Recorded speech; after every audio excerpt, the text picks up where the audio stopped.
మంచిది. మరి దానియేలు కాలం ముందు నెబుకద్నెజరు యొక్క కుమారుడైనటువంటి బెల్షస్సర్ అనేటువంటి వ్యక్తి మరి చేసినటువంటి ఆ యొక్క భయంకరమైనటువంటి పని, దేవునికి బాధ కలిగించేటువంటి, దేవుని బాధ పెట్టేటువంటి ఆ పనిని బట్టి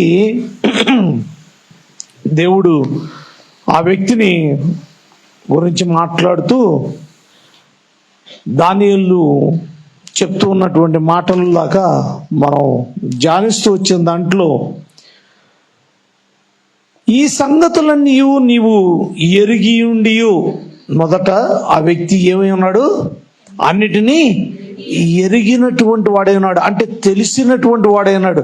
అంటే దేవుడు ఎటువంటి వాడే ఉన్నాడు, ఎటువంటి శక్తి కలిగిన వాడే ఉన్నాడు, ఎటువంటి కార్యములు చేయగలిగినటువంటి వాడే ఉన్నాడు, ఏ విధంగా కాపాడగలిగినటువంటి వాడే ఉన్నాడు అనేటువంటి విషయాలు మొత్తం అన్ని కూడా ఆయన తండ్రి గారి యొక్క హయాంలోనే ఈ దేవుని యొక్క గొప్పతనం ఏంటో చూశాడు, తెలుసుకున్నాడు, అన్నీ తెలుసు. ఏమండి, మన ఇంట్లో మన తండ్రి గారికి బహు భయంకరమైనటువంటి బలహీనత వచ్చో, లేకపోతే బాధ వచ్చో, లేకపోతే ఆ యొక్క చనిపోయేటువంటి స్థానంలోని స్థితిలోనికి వెళ్ళిపోయో వారు మరి దేవుని యొక్క మహాకృప ద్వారా, ప్రార్థన ద్వారా వారు బ్రతికారు అనుకోండి, మనకు తెలియకోకుండా ఉంటుందా? మా పాస్టర్ గారు చెబుతారు, సాక్ష్యం విన్నారు కదా, 100 ఎకరం అటువంటి మా తండ్రి గారు ఏమై బాబాయ్ మళ్ళీ 100 పెంచారా, ఏసు రక్తం సరే. ఆ యొక్క సాక్ష్యం చెబుతూ అంటారు ఏమని, మా తండ్రి గారు చావు పడకల్లోకి వెళ్ళిపోయారు, మరి చేతపడి చేశారు, చనిపోయేటువంటి సమయంలో మరి దేవుడు అద్భుత రీతిగా మా తండ్రి గారిని బ్రతికించారని. అవునా కదా? అలాగా ఆవిడ ఆ సాక్ష్యం చెప్పడం అనేటువంటి స్థానం గురించిన మాటలో ఆమె అక్కడుండి ఆ సాక్ష్యం చూసింది కాబట్టి ఈ మహాదేవుడు ఇంత గొప్ప కార్యములు చేయగలిగినటువంటి వాడని ఆవిడ సాక్ష్యం చెప్తున్నారు. ఆవిడ తెలిసినటువంటి వ్యక్తి ఉంది. అలాగే ఈ యొక్క నెబుకద్నెజరు యొక్క కొడుకు అయినటువంటి బెల్షస్సర్ కూడా మరి ఆ వ్యక్తి చూసినటువంటి వ్యక్తిగా, వీటినంటిని విన్నటువంటి వ్యక్తిగా, వీటినంటిని తెలుసుకున్న వ్యక్తిగా, అన్నీ ఎరిగి ఉండి కూడా ఏం చేశాడయ్యా అంటే అతని యొక్క మనసును ఏం చేసుకోలేకపోయాడంటే అణుచుకోలేకపోయాడంట. దాని గురించి 2వ దినవృత్తాంతాల గ్రంథం 33:23లో ఉన్నటువంటి మనిషి చేసినటువంటి ఆ యొక్క పనిలాగా తన యొక్క కుమారుడు చేయలేకపోయాడు అనేటువంటి మాటను నేను మీకు చెప్పి వచ్చా.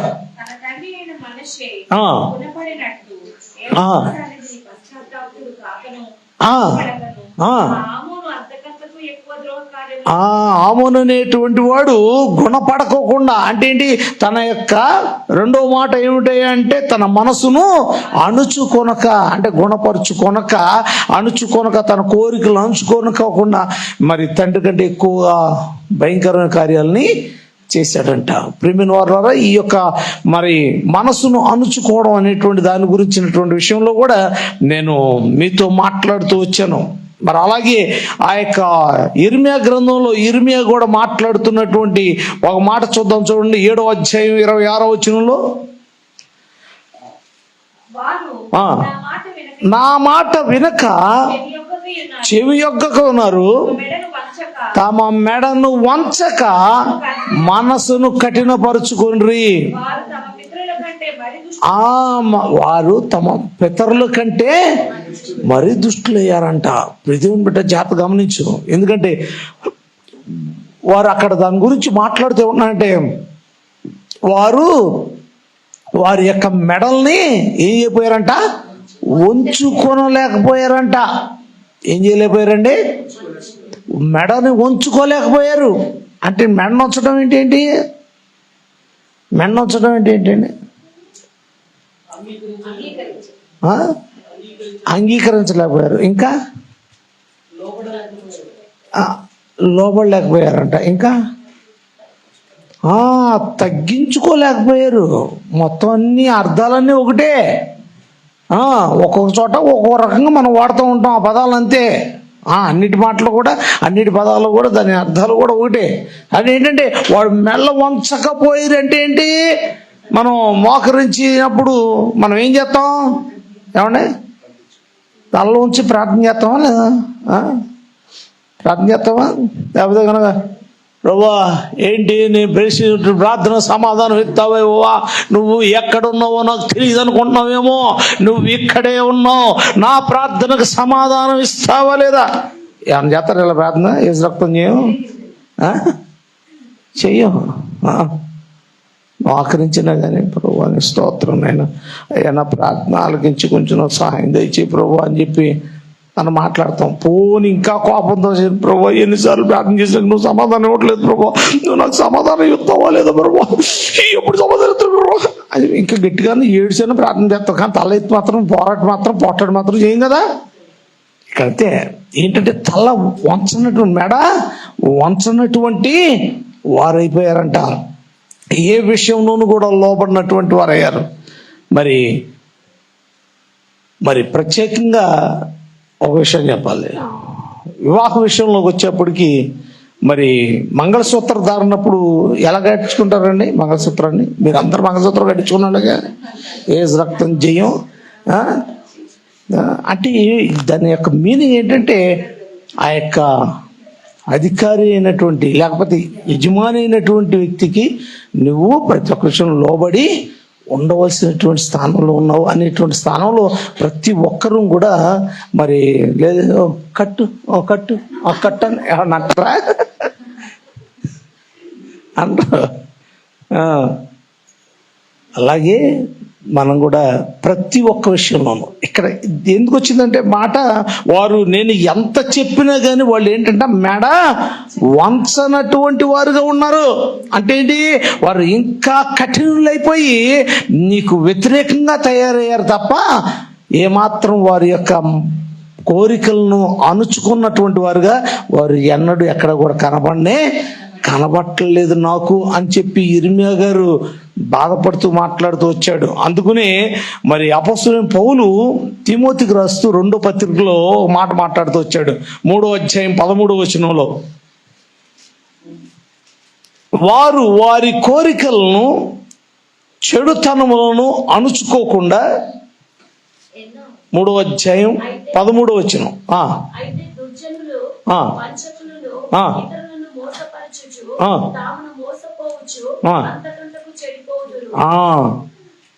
ఏంటంట? వీరు వారి యొక్క కోరికలను అణుచుకోకపోవడం, దుర్జనులు అనేటువంటి మాట వాడుతూ వచ్చాడు. అంటే ఏంటంటే చెడ్డవాళ్ళు. వాళ్ళు ఎటువంటి వారుగా ఉంటారా అంటే వారి యొక్క కోరికలను ఏమాత్రం కూడా అణుచుకోకుండా, వారి యొక్క మనసుల్ని మాత్రం తిప్పుకోకుండా వారు ఎటువంటి వారుగా మారిపోతారా అంటే వారు ఆఖరికి చెడుతనం చేయించు మరి ఆఖరికి వంచకులుగాను మోసం పూడ్చేవాళ్ళుగాను అంటే మోసం చేసేవారుగాను మారిపోతారు. ప్రియమైన వారు జాగ్రత్త గమనించండి. ఎందుకంటే మనం తగ్గించుకోకపోయినట్లయితే, లేకపోతే కనుక మనం ఆ యొక్క కోరికను అణుచుకోకపోయినట్లయితే, మన మనసులను అణుచుకోకపోయినట్లయితే మనలో ఏం పెరుగుతుంది అంటే అపవాదైనటువంటి వాడు మనలో ఏం చేస్తాడంటే మోసపూరితమైనటువంటి ఆలోచనలు తీసుకొచ్చి మనలో పెడతాడు. ఎందుకంటే మనం ఎప్పుడైతే ఆ యొక్క కోరికను అణుచుకోలేకపోతామో ఆ కోరికను తీర్చుకోవడానికి, లేకపోతే కనుక ఆ మనసును మార్చుకోకుండా ఆ మనసులో ఉన్నటువంటి ఆ కోరికను తీర్చుకోవడానికి రకరకాలైన దారుల్ని వెతుకుతూ ఉంటారు. రకరకాలైనటువంటి మోసంలోనికి దిగజారిపోతూ ఉంటారు. కాబట్టి ప్రియమైన వారలారా జాగ్రత్త. ఎందుకంటే దేవుని యొక్క బిడ్డలమైనటువంటి మనము దేవాదేవుడు కోరుకునేది ఏంటంటే ఆయన్ను ఎరిగినటువంటి వ్యక్తివిగా నువ్వేం కలిగి ఉండాలి అంటే నీ మనసును నీవు అణుచుకునేటువంటి వ్యక్తిగా ఉండాలి. లేకపోతే కనుక నీ మనసును నీవు స్వాధీనపరుచుకోవాలి. లేకపోతే నీ మనసును నీవు చెప్పినటువంటి రీతిగా నడుచుకునే రీతిగా నీవు దాన్ని మలుచుకోవాల్సినటువంటి వారమైనా. దేవుని స్తోత్రం, హల్లెలూయా. మనకి ఏంటి 10,000 రూపాయలు పెట్టుకుని వెళ్ళి 80,000 రూపాయల చీర చూడగానే చాలా బాగుంటుంది, సూపర్గా ఉంటుంది. దాని తర్వాత అబ్బో చాలా ఎక్కువ అందులో వద్దులేని మళ్ళీ 25,000 రూపాయల చీర చూస్తే అది ఇంకా బాగానే ఉంటుంది. కానీ మన దగ్గర ఉంది ఎంత? 10,000. మరి దాన్ని బట్టి ఇంకొంచెం స్టెప్ మళ్ళీ కిందకి దిగాలి, తప్పదు. మన కోరికను తగ్గించుకోవాలి. మళ్ళీ కొంచెం స్టెప్ దిగి 15,000 చూస్తాం. మళ్ళీ 15,000 రూపాయల చీర చూసినప్పుడు అది కూడా కొంచెం బాగానే ఉంది. కానీ ఇది 25,000 చూసాం కదా ఫస్ట్, అందుకని ఇది అబ్బే కొంచెం ఏం సాటిస్ఫాక్షన్గా లేదు. కానీ దాని కూనీలో ఇంకొక 5,000 ఎక్కువగానే ఉంది. ఇంకేం చేయాలి? ఎవరో ఒకరిని తాకట్టు పెట్టేయాలంతే. ఏమండి, అంతకంటే ఇంకొంచెం తగ్గుదామంటే మరి 8,000. అస్సలు ఏం బాగుండలేదు. దేంతో కంపారిజను? 8,000 80,000తో కంపారిజన్. మళ్ళీ ఏమండి, ప్రేమిల వారి జాగ్రత్త గమనించండి. చాలా విషయాల్లో మనకు అలాగే జరుగుతుంది. మన కోరికను మనం అణుచుకోకపోతే మనం ఏమవుతాం? అప్పుల పాలవుతాం, నవ్వుల పాలవుతాం. కాబట్టి విషయాన్ని జాగ్రత్త గమనించండి సుమా.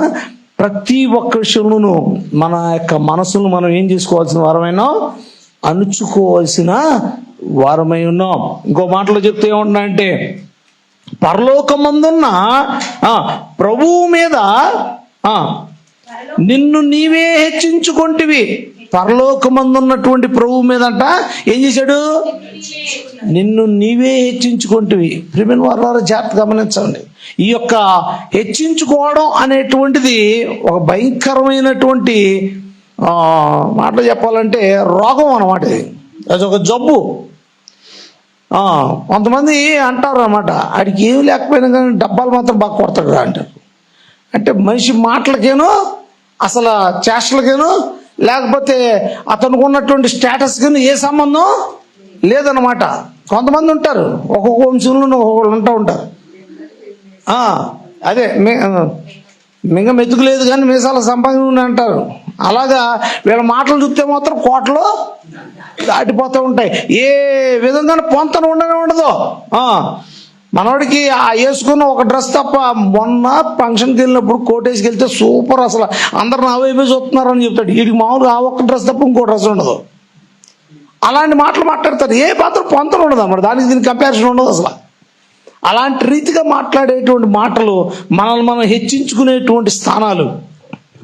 ప్రియమైన వారు జాగ్రత్త గమనించండి. అటువంటి స్థానం అనేటువంటిది మనకెన్నడూ కూడా తగదు.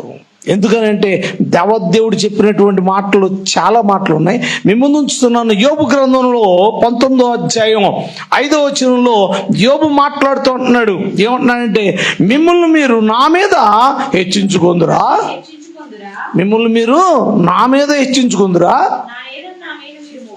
ఏంటి నా నేరమును నా మీద మీరు మోపుతారా? కీర్తన గ్రంథానికి ముందు ఉంటుందండి యోబు గ్రంథం. ఎత్తుక్కోకండి, ఏసు రక్తం చేయం.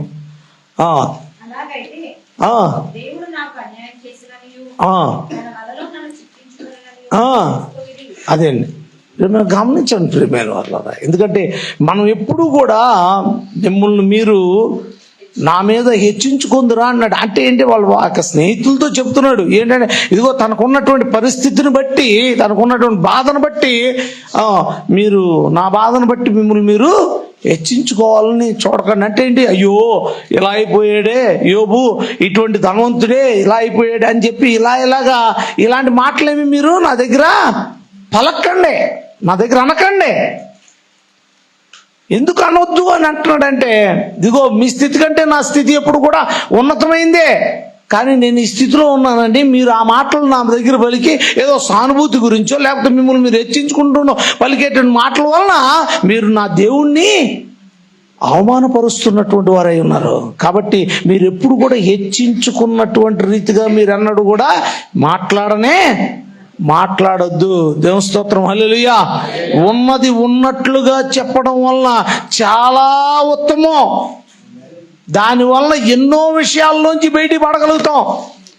ఎక్కువ ఉందని చెప్పుకుంటే కనుక లేనిపోయినన్ని వచ్చి చుట్టుకుంటాయి. ఏమన్నా అర్థమైందా? ఇప్పుడు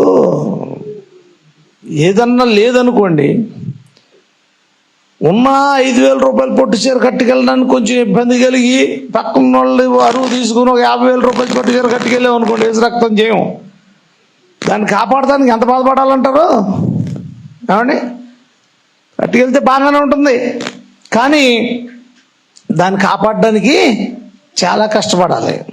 ఎక్కడన్నా ఏదన్నా అంటిందంటే కనుక మళ్ళీ దాన్ని తీసుకెళ్ళి డ్రైవర్స్కి ఇవ్వాలి. అది పోకపోతే కనుక ఇంక మనం తిప్పలే. అందుకుని మనం హెచ్చించుకోవడం అనేటువంటి స్థానం మనకంత మంచిది కానే కాదు. కాబట్టి ప్రియమైన వారు జాగ్రత్త. ఎందుకంటే దేవుని నామానికి అవమానం తెచ్చిపెట్టేటువంటి రీతిగా నీ యొక్క మాటలు కూడా ఏమాత్రం కూడా హెచ్చించుకునేటువంటి స్థానంలో ఉండకూడదు. అలాగే దానియేలు గ్రంథం 11:36 చెప్తున్నటువంటి మాట చూడండి. ఆ రాజు కూడా తను తాను హెచ్చించుకున్నటువంటి వాడుగా అక్కడ కనపడతాడు.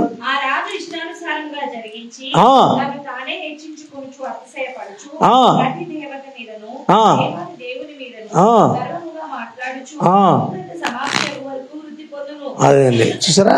ఎందుకంటే రాజు తన మీద తను హెచ్చించుకుంటూ అతిశయపడుచు ఉన్నటువంటి వాడుగా ఉన్నాడు. అలాగే నెబుకద్నెజరు కూడా చేసిన పని ఏమిటంటే తను హెచ్చించుకుని మనసులో గర్వించిన వాడేయడం వలన ఏమైపోయాడంటే పశువులాగా గడ్డి మేశాడు 7 కాలముల వరకు. మనం అంతకుముందు చూసాం కదా. మరి అలాగే మరి హిజ్కియా ఏమయ్యాడు? ఏమన్నా పాస్టర్ గారు? హిజ్కియా గర్వించాడు. కాబట్టి ఒరే బాబు నీ టైం కంప్లీట్ అయిపోయింది, జాగ్రత్త అని చెప్పి యెషయా ద్వారా తెలియపరచబడింది. మళ్ళీ తర్వాత ఏం చేశాడంటే అయ్యో అని చెప్పి సరి చేసుకోవడం వలన దేవుడు మరలా ఆయుష్ని పెంచినటువంటి వాడే ఉన్నాడు. ప్రియమైన వారు జాగ్రత్త గమనించండి. ఎందుకు ఈ మాటలు చెప్తున్నానంటే మనం హెచ్చించుకోవడం వలన చాలా ప్రాబ్లం ఉంది. అందుకుని చాలా నష్టం. ఎందుకంటే దేవదేవుడు మాట్లాడుతూ యోహాను ఆయన మాట్లాడిన మాటలు చెప్తూ అంటున్నాడు కదా, 3:30 అంటున్నాడు కదా, బాప్తిస్మిచ్చి యోహాను మాట్లాడుతున్నటువంటి మాటలు 3:30 ఆయనే హెచ్చించవలసి ఉన్నది, నేనే తగ్గవలసి ఉన్నది అని అంటాడు.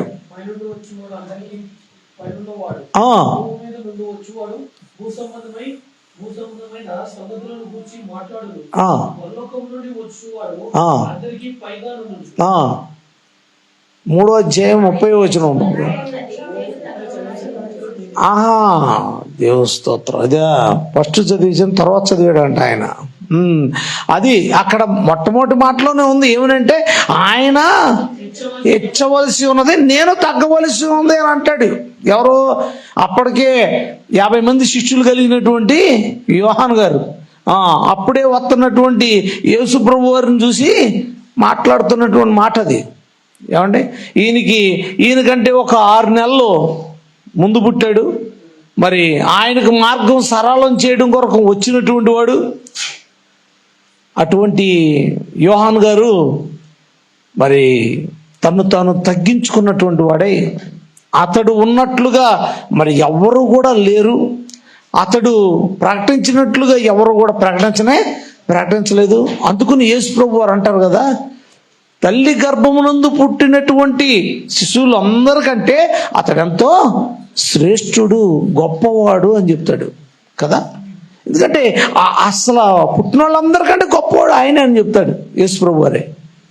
అటువంటి గొప్ప సాక్ష్యాన్ని కలిగినటువంటి ఆ వ్యక్తి అంటాడు కదా, నేను తగ్గాలి, ఆయనే హెచ్చాలి అని అంటాడు.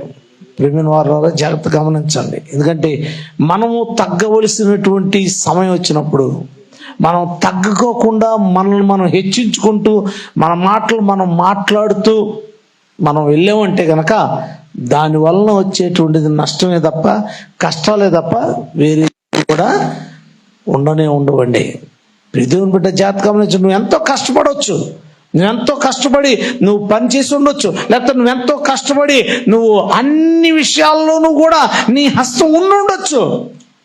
కానీ నిన్నెవరూ గుర్తించలేదని నువ్వు బాధపడుతూ ఒక పక్క కూర్చుంటాం అనేటువంటిది అది తగదు. ఎందుకంటే నీవు హెచ్చించుకోవాలనేటువంటి, లేకపోతే 10 మంది నిన్ను పొగడాలనేటువంటి, 10 మంది నీ గురించి చెప్పుకోవాలని, 10 మంది కూడా ఎక్కడ చూసినా ఈమె కనపడుతుంది అబ్బా ఏం జరుగుతుందని చెప్పి అందరూ నోట్లోనూ నీ మాట గురించి చెప్పుకోవాలనేటువంటి ఆలోచన స్థానం కలిగి ఉండి పనిచేయడం అనేది ఉండదురా. మనం హెచ్చించుకోవడమే. కాబట్టి అటువంటి మనసును మనలో ఉండకూడదు. అందుకనే 2 సమూయేలు గ్రంథం 7వ అధ్యాయం 18వ వచనంలో దావీదు గారు చెప్తూ అంటున్నాడు.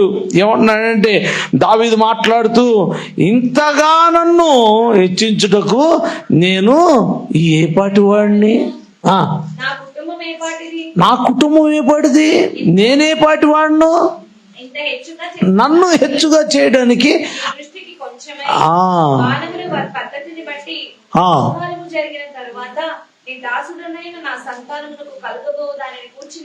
చాలు. ఎందుకంటే దావీదుతో దేవుడు మాట్లాడుతున్నటువంటి స్థానంలో దావీదు మాట్లాడుతున్నటువంటి విధానం ఇది. నేను గొప్ప రాజుగా చేస్తానని చెప్పినటువంటి, నీ రాజ్యం విస్తరింప చేస్తానని చెప్పినటువంటి స్థానం, నీకు ఎదురు లేకుండా చేస్తాను, ఎవడు కూడా నీ ముందు నిలబడలేడని చెప్తున్నటువంటి స్థానంలో దేవదేవుడితో దావీదు మాట్లాడుతున్నటువంటి స్థానం. అయ్యా, నా కుటుంబం కానీ నేను కానీ ఎందుకు కూడా ఎన్నికలైనటువంటి వాళ్ళం. మరి యెషయా కుమారులు ఉండటానికి 8 మంది ఉన్నారు, కానీ వాళ్ళు ఎందుకు కూడా ఎన్నికలైనటువంటి వాడిని నువ్వు ఎంతగా మరి నన్ను హెచ్చించడానికి ఏముంది నాలో. దేవుని బిడ్డ జాగ్రత్త గమనించు. ఎప్పుడైనా కానీ నువ్వు దేవుని సన్నిధిలో ఆ విధంగా మనం గనక దేవుని సన్నిధిలో తగ్గించుకున్నటువంటి వారంగా మనం ఉంటే మాత్రం దేవదేవుడు ఏం చేస్తాడంటే మనల్ని చక్కగా హెచ్చిస్తాడు. అందుకనే మత్తయి సువార్త 23వ అధ్యాయం 13వ వచనం మనందరికీ బాగా కంఠస్థం అయిపోయినటువంటి వాక్య భాగం అది. ఏది? తను తాను హెచ్చించుకునేవాడు తగ్గించబడును, తగ్గించుకునేవాడు హెచ్చింపబడును అనేటువంటి మాట సండే స్కూల్ నుంచి వింటున్నాం. కానీ మనం మాత్రం తగ్గించుకోం, ఏ విషయంలో తగ్గించుకోం. ఏమండి? అంతేనా? రక్తం ఏదో డైలాగ్ ఒకటి, సినిమా డైలాగ్ అయిపోయింది అది. మరి తగ్గేదే లేదా?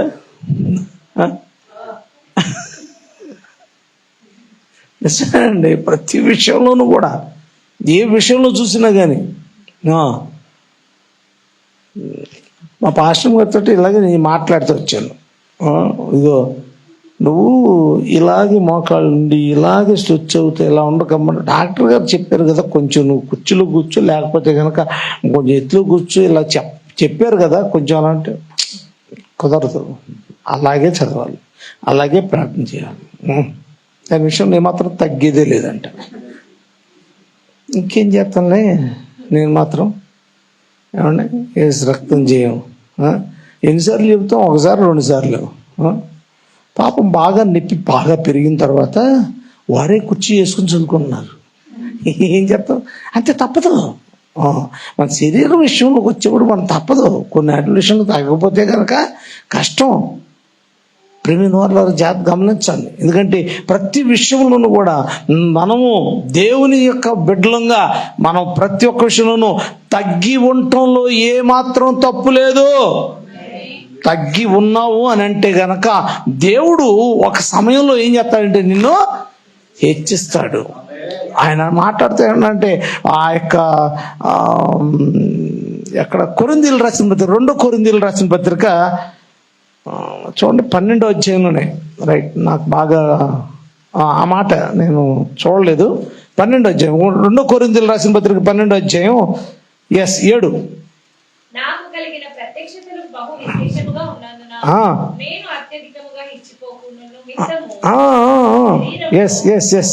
ముళ్ళు నేను అత్యధికముగా హెచ్చిపోకుండు నిమిత్తము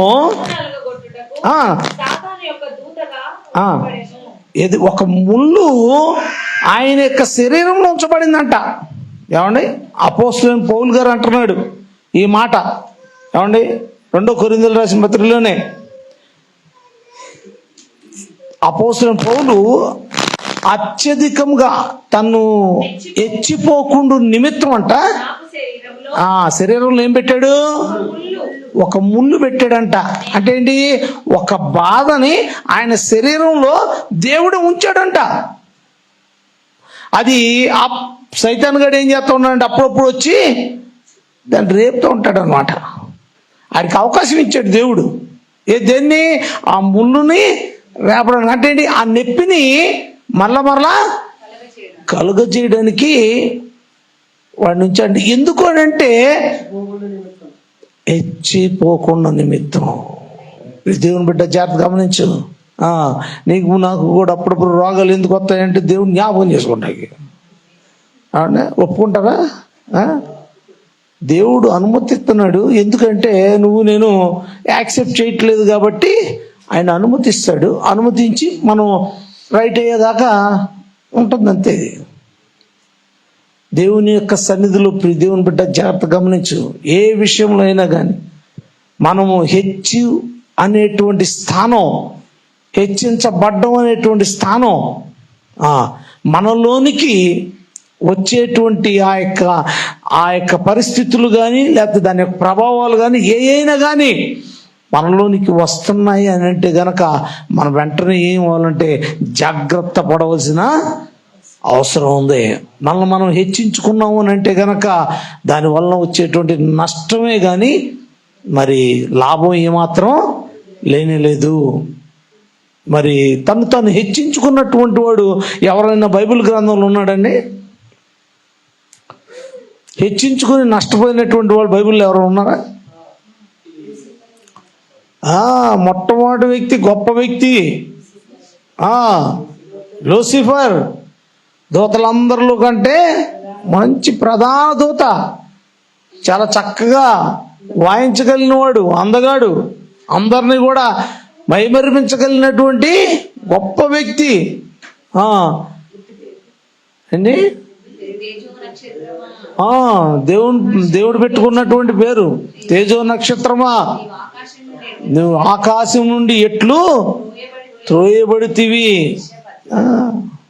నిజమే. ఎందుకంటే మరి దేవుని యొక్క సన్నిధిలో అతడే ప్రథముడుగా ఉండేవాడు.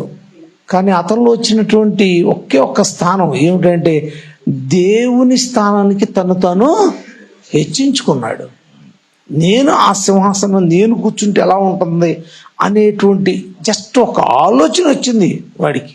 ఎందుకంటే వీళ్ళందరూ పొగుడుతున్నారు కదా, అబ్బో నువ్వు అలా కాదు, నువ్వు ఇలా కాదు, నువ్వు అసలు వాయిస్తుంటే గనక అసలు దేవుడే మైమరిచిపోతున్నాడు, ఆయనే మైమరిచిపోయి లీనమైపోతున్నాడు. నువ్వు అసలు పాట పాడితే నీ సాంగ్ అబ్బో అసలు ఎలా ఉందంటే ఆ ట్యూన్ కానీ ఆ టోన్ కానీ అసలు నిజంగా ఎంత స్వీట్గా ఉందో,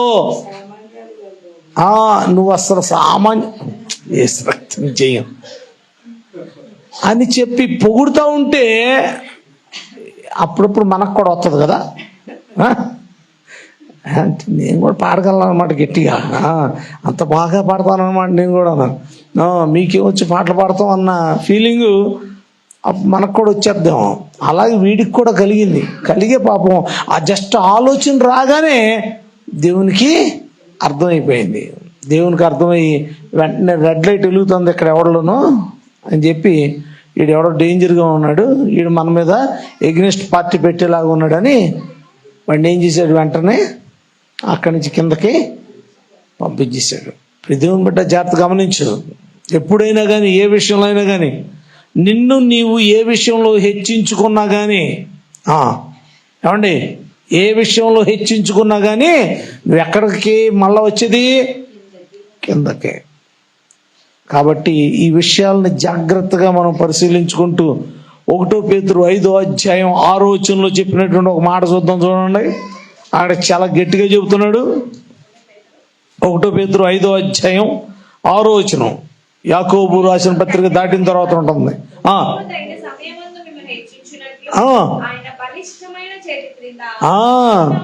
దేవుడు తగిన సమయమందు మిమ్మల్ని హెచ్చించున్నట్లు ఆయన బలిష్టమైన చేతుల కింద దీన మనస్కులై ఉండి.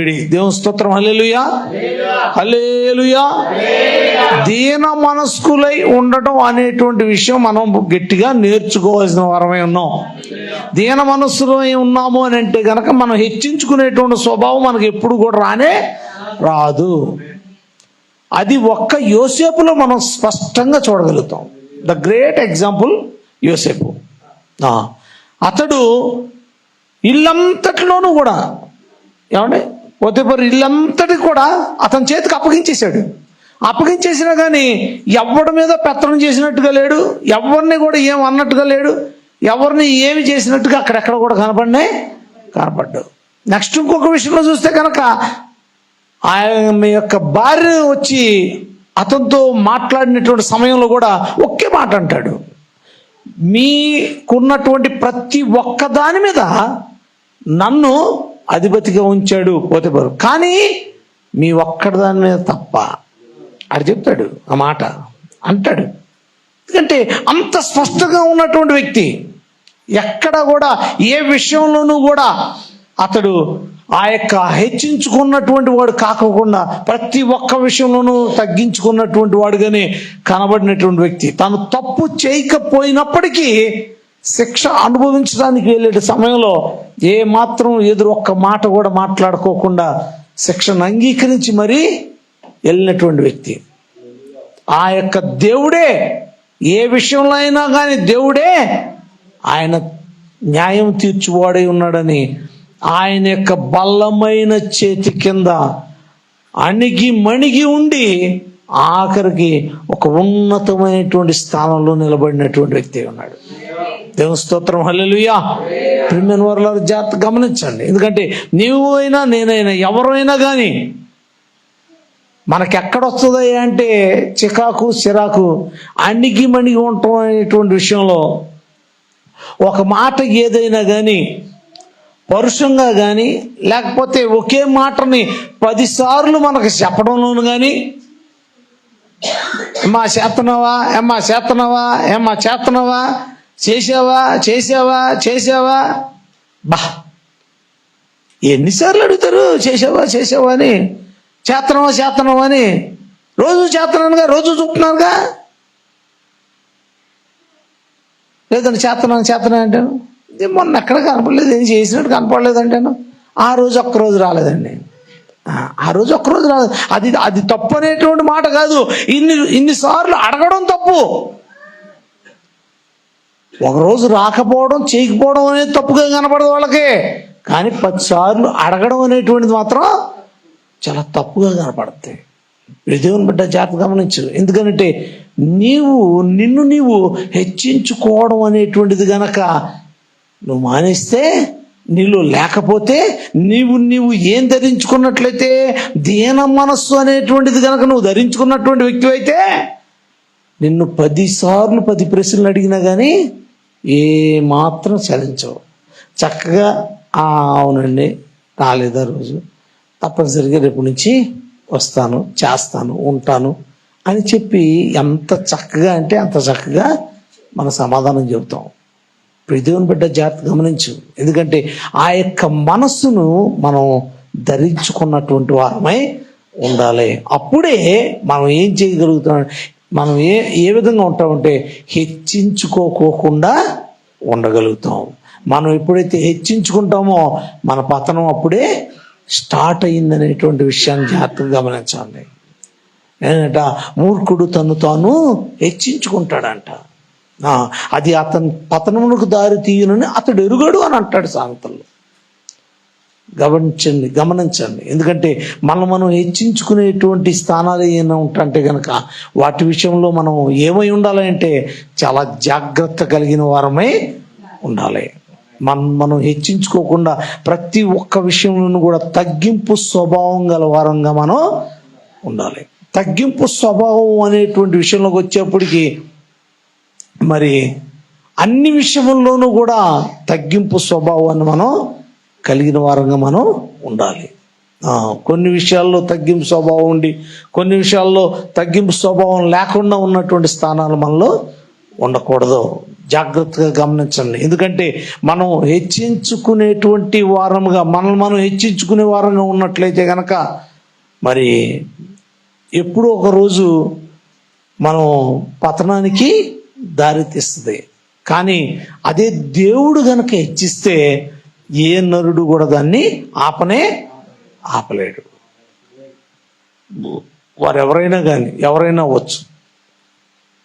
చాలామంది దైవజనులు ఉన్నారు, చాలామందిని మనం చూస్తున్నాం. మన కళ్ళ ముందే ఒక ఉన్నతమైనటువంటి స్థానంలోకి హెచ్చించబడినటువంటి వాళ్ళు అమ్మా ఇక్కడ ఉన్నారు.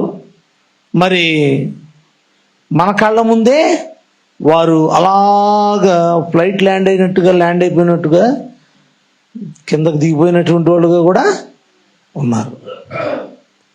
అలాగే మరి ఏమీ లేనటువంటి స్థాయిలో మొదలుపెట్టి మరి మన కళ్ళ ముందే ఒక ఉన్నతమైన స్థానంలోనికి వెళ్ళినటువంటి వారు కూడా ఉన్నారు. గమనించండి, ఎందుకంటే దేవాదేవుడు ప్రతి ఒక్క విషయంలోనూ కూడా మనం ఉండేటువంటి ఆ యొక్క స్థానంలో మనం ఎప్పుడైతే మనం హెచ్చించుకోకుండా మనం తగ్గించుకున్న వారంగా మనం ఎప్పుడైతే ఉంటామో అప్పుడు ఆయన మనల్ని హెచ్చించేవాడై ఉన్నాడు. ఆయన బలిష్టమైన దేవుడు తగిన సమయమందు మిమ్మల్ని హెచ్చించున్నట్లుగా బలిష్టమైన చేతుల కింద ఎలా ఉండాలంట? దీన మనస్కులై అణిగిమణిగి ఉండాలి. దేవుని స్తోత్రం, హల్లెలూయా. మరి అణిగిమణి ఉండేటువంటి స్థానంలో, మరి హెచ్చించబడేటువంటి స్థానంలో, మరి ఋతు విషయంలో అయితే గనక ప్రతి విషయంలో కూడా చాలా అణిగిమణిగి ఉండి ఆమె ఒక ఉన్నతమైన స్థానానికి హెచ్చింపబడినటువంటి వ్యక్తిగా మనం చూస్తాం ఋతుని. ఎందుకంటే మన యొక్క ప్రతి స్థానంలోనూ కూడా ప్రతి ఒక్క విషయంలోనూ కూడా మనం ఎప్పుడైతే ఆ యొక్క మాటకు లోబడిన వారంగాను ఆ యొక్క హెచ్చించుకునేటువంటి స్వభావం లేకుండా ఏం ముసలిదాన్ని నువ్వు చెప్పేది నేను వినేది ఏంటని చెప్పి రూత్ ఎక్కడ కూడా మాట్లాడినటువంటి మాట కనపడదు. రూత్ నయోమి చెప్పినటువంటి ప్రతి మాటని కూడా చాలా స్పష్టంగా వింది, అదే ప్రకారం చేసింది. కాబట్టి ప్రియమైన వారిలో జాగ్రత్త, గమనించండి. ఎందుకంటే మరి చెప్పినటువంటి పనిని చెప్పినట్లుగా చేయడం అనేటువంటిది ఆ యొక్క హంబుల్నెస్కి ఆ యొక్క ప్రత్యేకమైన స్థానమే ఉంది. మనం లేదు చేయలేదు అని అంటే కనుక మనం హెచ్చించుకున్నటువంటి స్థానమే అయి ఉంటుంది. దాంట్లో సౌలు కూడా మనకు బాగా తెలిసినటువంటి వ్యక్తి. తను ఏం చేసుకున్నాడు అంటే చెప్పినటువంటి పని చేయకోకుండా తాను హెచ్చించుకుని తన ఇష్ట ప్రకారం చేసుకుంటూ వెళ్ళాడు. అటువంటి ఎగ్జాంపుల్ విషయంలో మరి చాలా చక్కగా మనం అర్థం చేసుకోగలిగినటువంటి వ్యక్తి మోషే గారు. ఆయన దేవదేవుడు ఆయనకి ఏమాత్రం కూడా చదువు కానీ లేకపోతే ఆ యొక్క ఐగుప్తులో ఉన్నటువంటి విద్యలే కానీ అన్నీ వచ్చినప్పటికీ కూడా దేవదేవుడు ఏం చేశాడయ్యా అంటే మరి ఇశ్రాయేల్ అయినటువంటి వారిని విడిపించాలంటే ఆయనకి అన్ని వచ్చు.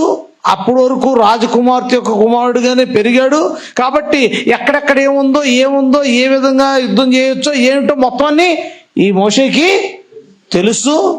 అయినా కానీ దేవుడు అప్పుడు అప్పగించాడా ఇశ్రాయేల్ని బయటికి తీసుకెళ్ళడానికి? అప్పగించలా. ఎప్పుడు అప్పగించాడయ్యా అంటే ఒక 40 సంవత్సరాలు మిద్యాను అరణ్యంలో తిప్పి అక్కడ ఏం గాయించాడండి? గొర్రెలు గాయించి అప్పుడు చెబుతున్నాడు, నువ్వు ఇప్పుడు పనికొస్తావు ఇజ్రాయిల్ బయటికి తీసుకురావడానికి అన్నాడు. ఎందుకని అంటారు? ఆయన ఇశ్రాయేల్ అయినటువంటి ప్రజలను బయటికి తీసుకురావాలి అంటే అతడు నేను ఐగుప్తియుణ్ణి కాదు ఇశ్రాయేల్ అని తెలిసిన తర్వాత ఏం చేశాడు? ఇశ్రాయేల్లో ఒకను కొడతాంటే వాడిని ఒక్క దెబ్బ కొట్టి ఇసులు కప్పెట్టేశాడు. అటువంటి వ్యక్తిగా గనక మోషే ఉంటే వీళ్ళెవరిని బయటికి తీసుకురాలేడు. ఎందుకనంటే మొత్తాన్ని కూడా ఫరోకు దేవుడు చేసేది కాదు, ముందు ఫరో తలకాయ తీసేసేవాడు. లేకపోతే కనుక ఎప్పుడు యుద్ధం చేస్తూ ఉండేవాళ్ళు. ఇందులో ఇశ్రాయేల్ ప్రజలందరూ కూడా ఆ యుద్ధంలో ఆ పోరాటాల్లో మరి అక్కడ అధికారం కలిగినటువంటి వ్యక్తి కాబట్టి ఆ యుద్ధంలో మొత్తం అందరూ ఇశ్రాయేల్ అయినటువంటి వారు 6 లక్షల కాల్బలంగా ఉన్నటువంటి వీళ్ళందరూ కూడా అక్కడే చనిపోయేవాళ్ళేమో. లేకపోతే కనుక ఒకవేళ జయాన్ని పొందుకున్నా కానీ ఆ రాజు అనుకున్నట్లుగా వీళ్ళలో పురుషులు పెరిగిపోతే కనుక నా మీదే తిరగబడతారు అన్నట్టుగా ఇదిగో తిరగబడ్డారు నిజంగానే వీళ్ళని ఎవరిని కూడా ఉంచొద్దని చెప్పి మొత్తం అందరినీ కూడా ఏదో విధంగా అధికారంతో చంపేసేవాడేమో. వీళ్ళెవరు కూడా బయటకు వచ్చేవాడు కదండి. ఒకసారి ఆలోచించండి అసలు పిక్చర్. ఏమండి అంతేనంటారా కదా? వచ్చేవాళ్ళు ఎవరన్నా ఎవరు మిగిలేవారు కాదు. అది ఆ మోసే ఉంటే ఎవరు రారు బయటికి. అందుకుని ఏం చేశాడంటే ఆయనలో ఏం చూడాడు అంటే, ఏం చూడాలనుకున్నాడు అంటే అతనిలో హెచ్చించుకునేటువంటి స్థానం కాదు, మొత్తం అంతా కూడా తగ్గింపు స్వభావం కలిగినటువంటి మోసే ఉంటేనే ఇశ్రాయేలు ఐగుప్తు నుంచి బయటకు వస్తారు. అందుకుని ఏం చేశాడు అంటే 40 సంవత్సరాలు నలగొట్టాడు. 40 సంవత్సరాలు నలగొట్టి ఆ తర్వాత మోషేకి పెద్ద ఆయుధం ఏమైనా ఇచ్చాడా? కత్తి ఇచ్చాడా? ఏమన్నా జస్ట్ ఒక కర్ర ఇచ్చాడు అంతే. జస్ట్ ఎండిపోయిన కర్ర ఒకటి ఇచ్చాడు. ఆ కర్రనిచ్చి పంపించి నువ్వు ఇప్పుడు తీసుకురా అన్నాడు. ఏంటో ఏం అర్థం కాదు మనకి. ఏదో 1000 రూపాయలు ఇచ్చి కారు కొనుక్కురమ్మన్నట్టు ఉంది. ఏమంటే సింపుల్గా కర్ర ఇచ్చి ఐగుప్తుల నుంచి నా ఇశ్రాయేలు నా ప్రజలను తీసుకురా అన్నాడు. పాపం మనోడికి సౌండ్ లేకుండా పోయింది. అందుకునే నేను అత్తోని నేను మాటలు రావు నాకేం అంట మొదలుపెట్టాడు. ఏదో ఒక సాకు చెప్తే అన్న వదిలేస్తాడు కదా అన్నట్టు బాధపడ్డాడు.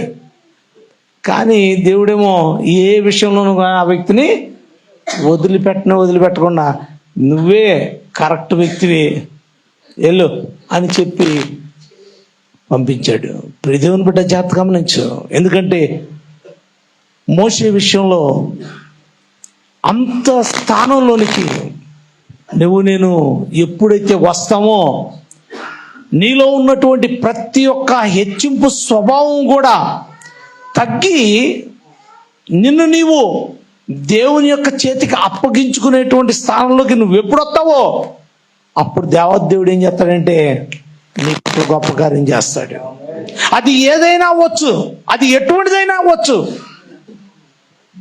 నీవుగా ఏమైపోవాలంటే దేవునికి సరెండర్ అవ్వాలి. నాలో ఏమీ లేదు ప్రభు, నాకున్నదంటూ ఏమీ లేదు ప్రభు, మొత్తం సర్వస్వం నీవేనయ్యా, నీవు తప్ప నాకెవరూ లేరయ్యా, నేనుగా హెచ్చించుకోవటానికి నాలో ఏమీ లేదయ్యా అని నీవుగా ఆయనకి సరెండర్ అయిపోతే గనక అప్పుడు దేవదేవుడు నీ విషయంలో ఏ విషయంలో అయినా కానీ కార్యం చేయడం ప్రారంభిస్తాడు. దేవుని బిడ్డ జాగ్రత్త గమనించు. ప్రతి ఒక్క విషయంలోనూ కూడా దేవదేవుడు ఎంతగానో పరీక్షించేవాడే ఉన్నాడు. అన్ని విషయాల్లోనూ పరీక్షించేవాడే ఉన్నాడు. మనం దేవుని యొక్క పాదాల దగ్గరికి వచ్చినప్పుడు మనం పలుకుతాం, అయ్యా నేను ఏమీ లేనటువంటి వాడినయ్యా, నా చదువు రానటువంటి వ్యక్తినయ్యా, లేకపోతే నేను ఏమీ లేనటువంటి వ్యక్తినయ్యా, వాళ్ళకి మళ్ళీ కారు లేనటువంటి వ్యక్తినయ్యా, వీళ్ళకి మళ్ళీ బండి లేనటువంటి వ్యక్తినయ్యా, వాళ్ళకి మళ్ళీ బిల్డింగ్ లేనటువంటి వ్యక్తినయ్యా, ఎవరికేమో అన్నీ ఉన్నా కానీ నేను ఏమీ లేనటువంటి వ్యక్తినయ్యా, వాళ్ళకేమో పెద్ద ఎల్ఈడి టీవీ ఉందయ్యా మాకు లేదయ్యా, వాళ్ళకేమో ఫ్రిడ్జ్ ఉందయ్యా మాకు ఏమీ లేదయ్యా. ఇలాంటివన్నీ చెప్పమంటే పోల్చమంటే 10 వెళ్తాం, మాకేమీ లేదయ్యా అని చెప్పడానికి మాత్రం. వీటిని ఆయన ఏం కోరట్లా నిన్ను, అట్లా అసలు ఆ పరిగణనలోనికే తీసుకోవట్లేదు వాటిని. నీలో ఏం కోరుకుంటున్నాడయ్యా అంటే ఎంత తగ్గింపు స్వభావం నీలో ఉందే, నీవు ఎంతగా తగ్గించుకుంటున్నావు, నిన్ను రెచ్చగొడుతున్నప్పుడు నిన్ను ఎంతగా తగ్గించుకోగలుగుతున్నావు, నిన్ను బాగా అందరూ పొగిడి హెచ్చిస్తున్నప్పుడు నువ్వు ఎంతగా తగ్గించుకోగలుగుతున్నావు అనేటువంటిదే చూస్తున్నాడు.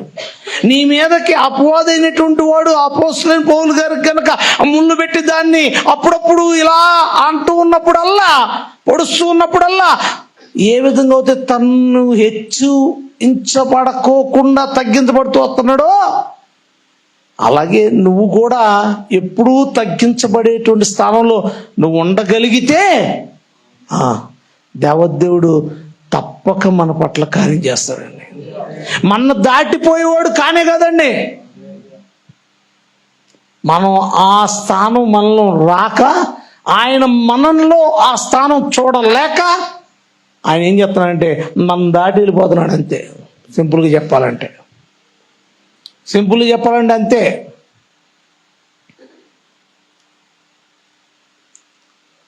ఆ స్థాయి, ఆ స్థానం దేవుడు కోరుకుంటాడు. అది మనిషిలో చూడాలని కోరుకుంటాడు. ఆయన యొక్క స్వభావాన్ని నీలో కనబడాలని కోరుకుంటాడు. అప్పుడే ఆయన తన యొక్క కార్యాన్ని చేయడం మొదలు పెడతాడు.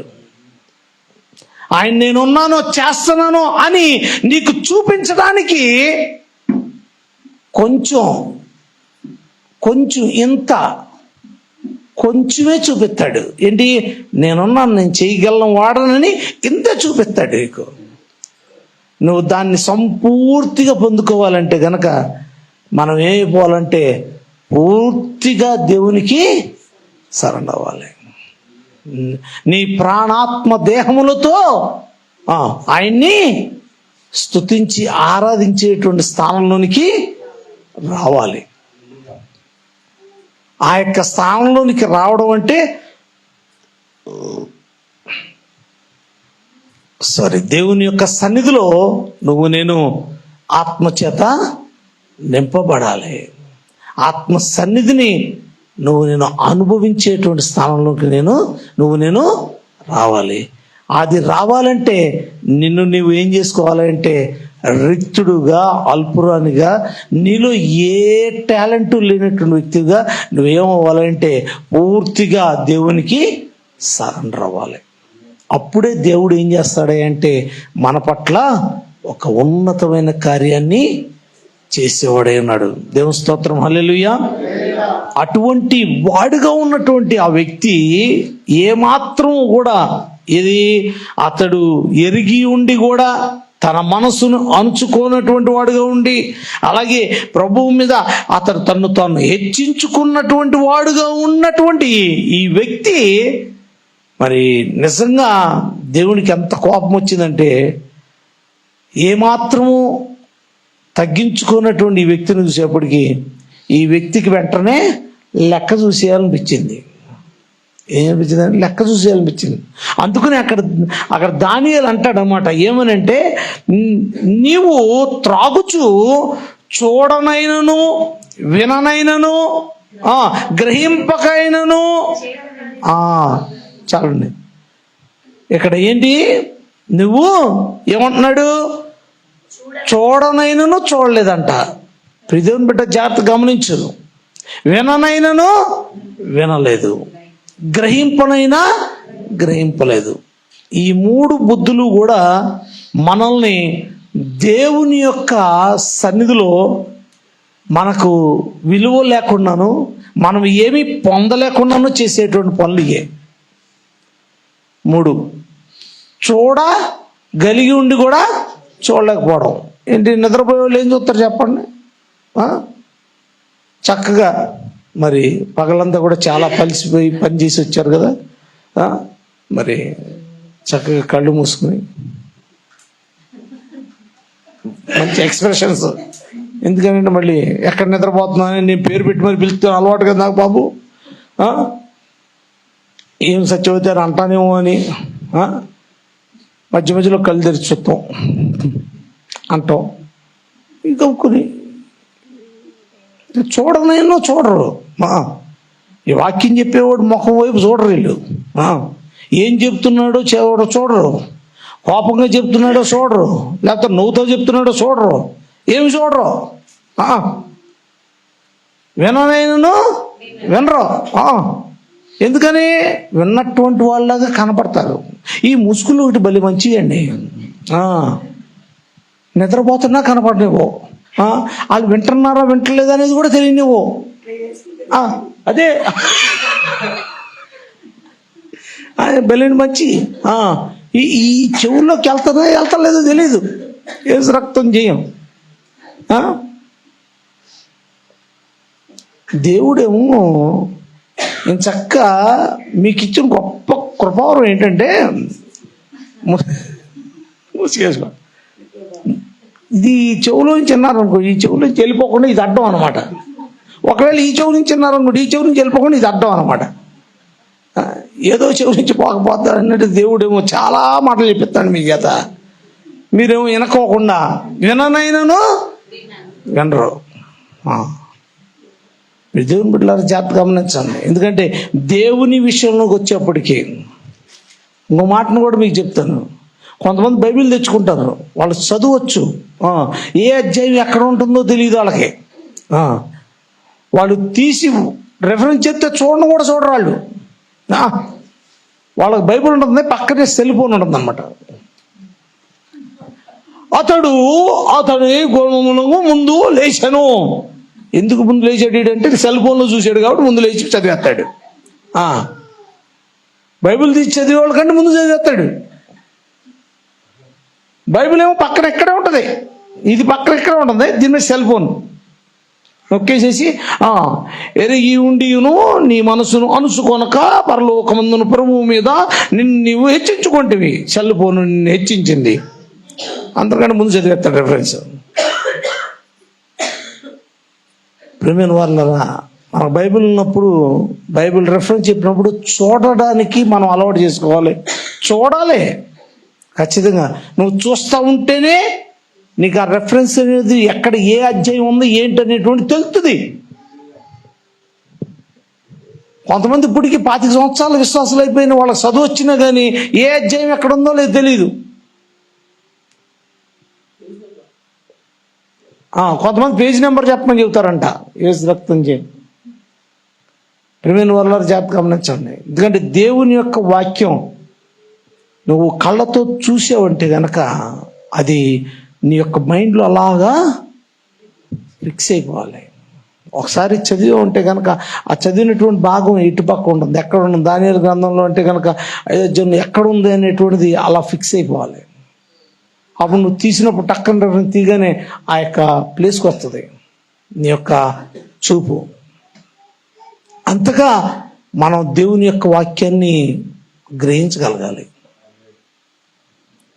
గ్రహించడం అనేటువంటి మాట చూడనైనా చూడరంట, విననైనా వినరంట, గ్రహింపనైనా గ్రహింపరు.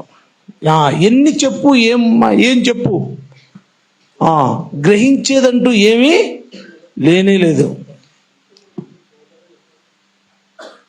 నువ్వు గనక చూడకపోతే లేకపోతే వినకపోతే ఆఖరికి గ్రహించేది ఏమి కూడా ఉండదు. నువ్వు గ్రహించకపోతే గనక నీవు వచ్చి వెళ్ళిపోయేటువంటి వ్యక్తుల్లో ఉంటావు, ఏమీ పొందుకోలేవు. అక్కడ మాట్లాడుతూ కింద మాట్లాడినటువంటి మాటలు ఏమిటాయంటే మరి ఆ యొక్క బంగారము, వెండి, కర్ర వాటితో చేసేటువంటి ఆ యొక్క విగ్రహములను పోలినటువంటి స్థానాల గురించి చెప్తున్నాడు. అంటే ఏంటంటే నువ్వు గనక దేవుని యొక్క వాక్యాన్ని చూడకపోయినా, లేకపోతే కనుక నువ్వు దేవుని మాటలు వినకపోయినా, లేకపోతే దర్శనం చూడకపోయినా, లేకపోతే కనుక నీవు గ్రహించకపోయినా కానీ ఆఖరికి నువ్వు ఏమవుతున్నావు అంటే ఆ యొక్క విగ్రహంతో సమానం తప్ప వేరే ఏమీ లేదు అని చెప్తున్నాడు. మనం మొట్టమొదట ఎరిగి ఉండి ఏ తప్పు కూడా మనం చేయకూడదు. రెండవది ఏం చెప్పానండి?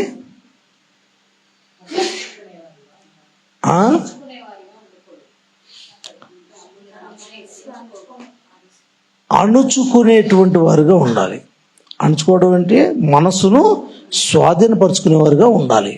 మూడవది ఏంటంటే మనం హెచ్చించుకోకుండా మనం తగ్గించుకునేటువంటి వారంగా దేవుని యొక్క మరి దీన మనస్సును కలిగినటువంటి వారంగా మనం ఉండాలి. మరి ఈ మాటలను చెప్పబడిన మాటలన్నీ శ్రద్ధగా మనం వినాలి, వాటిని గ్రహించుకున్నటువంటి వారంగా మనం జీవించాలి. అప్పుడే మనం దేవుని యొక్క దీవెనలు మనం పొందుకోగలుగుతాం, దేవుని యొక్క ఆశీర్వాదాలను మనం అనుభవించగలుగుతాం. లేదా ఇంకొక మాట ఏంటంటే దేవుడు మన పట్ల కార్యం చేయడం ప్రారంభించాలంటే కనుక నిన్ను నీవుగా ఆయన పాదాల దగ్గర సరెండర్ అయిపోవాలంతే. ఆ విషయంలో నువ్వు ఎంతగా తగ్గించుకుంటావో అంతగా దేవుడు నిన్ను ఆశీర్వదిస్తాడు, నీ పట్ల ఆయన కార్యాన్ని సంపూర్తి చేస్తాడు. దేవుని స్తోత్రం, హల్లెలూయా. మోకరిద్దాం, ప్రార్థన చేసుకుందాం. మన పక్షమున ఉన్నటువంటి దేవుడు నమ్మదగిన వాడు, సర్వశక్తుడైన దేవుడు.